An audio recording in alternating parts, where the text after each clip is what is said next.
Ученици и професори од Средното општинско училиште Љупчо Сантов во последните 4 години учествуваа на повеќе од 40 твининг проекти кои успешно се реализираат во соработка со проектни партнери од повеќе европски земји. Во тие проекти учествуваат над 160 ученици кои во изминатиот период се стекнале со нови знаења, искуства и вештини. Јована Петрова, ученичка во Средното општинско училиште Љупчо Сантов и учесник во повеќе проекти, го искаже искуството кое го стекнала од учеството на eTwinning платформата. eTwinning платформата всушност представува еден вид на платформа за учење на нашите наставници, исто така за учење на различни видови стручни соработници, како и на различни директори на образовни институции ширум европските држави.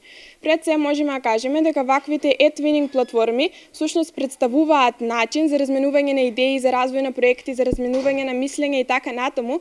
Меѓутоа во ваквите eTwinning платформи пред се става акцент на соработката на нашите ученици со учениците од другите европски држави.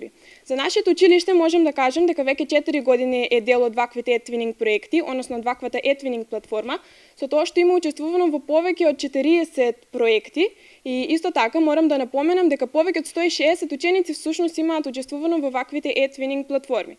Со тоа што и јас лично сум дел од 12 проекти кои што се реализирани или се уште тековни. Во нашето училиште да напоменам дека исто така имаме професор ментор Весна Кушевска која што всушност е eTwinning амбасадор на Република Северна Македонија и исто така таа е дел од 31 реализиран или тековен eTwinning проект. Средното општинско училиште Љупчо Сантов за успешна и квалитетна изработка на проектите во кои учествуваат учениците и професорите повтор пат е наградено со eTwinning ознака за квалитет и едно од 9 од државата која добија оваа награда. Ова признавање зборува за големо достигнување за целиот eTwinning тим во ова училиште. Секој нов eTwinning проект представува посебен допринос за одржливи промени во образованието и овозможува младите да станат подобри луѓе, подобри ученици, како и подобри и поактивни граѓани.